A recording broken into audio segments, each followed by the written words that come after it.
corruption and bribery of members of the legislature erode the foundation of Indian parliamentary democracy. It is destructive of the aspirational and deliberative ideals of the Constitution and creates a polity which deprives citizens of a responsible, responsive, and representative democracy. Under Section 7 of the PC Act, the mere obtaining, accepting, or attempting to obtain an undue advantage with the intention to act or forbear from acting in a certain way is sufficient to complete the offense. It is not necessary that the act for which the bribe is given be actually performed. The first explanation to the provision further strengthens such an interpretation when it expressly states that the obtaining, accepting, or attempting to obtain an undue advantage shall itself constitute an offense, even if the performance of a public duty by a public servant has not been improper. Therefore, the offense of a public servant, being bribed, is pegged to receiving or agreeing to receive the undue advantage, and not the actual performance of the act for which the undue advantage is obtained. Indeed, to read Articles 1052 and 194.2 in the manner proposed in the majority judgment results in a paradoxical outcome. Such an interpretation results in a situation where a legislator is rewarded with immunity when they accept a bribe and follow through by voting in the agreed direction.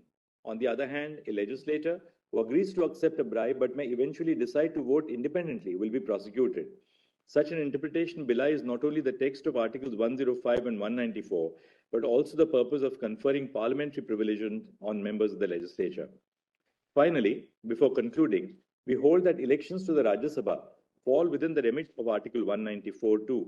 We hold, distinct from the marginal note, in the text of the provision, there is a conscious use of the term legislature instead of the House of Legislature at appropriate places. It is evident from the drafting of the provision that the two terms have not been used interchangeably.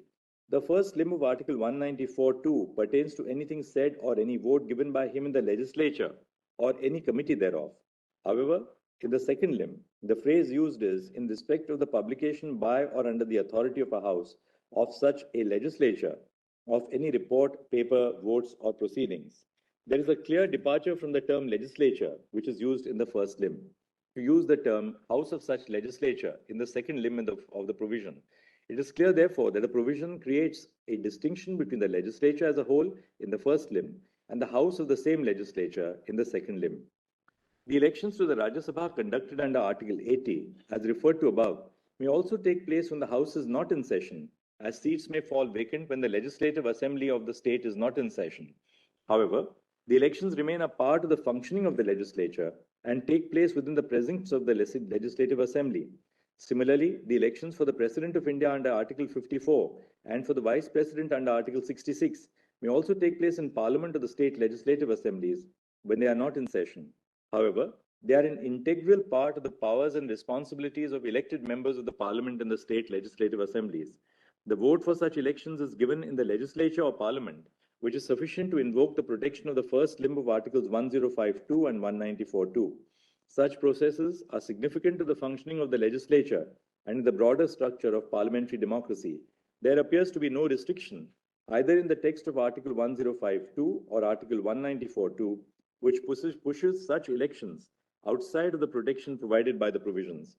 Further, the purpose of parliamentary privilege to provide legislators with a platform to speak and vote without fear is equally applicable to elections to the Rajya Sabha and elections for the President and the Vice President as well. So we have overruled the judgment in P.V. Narasimha Rao.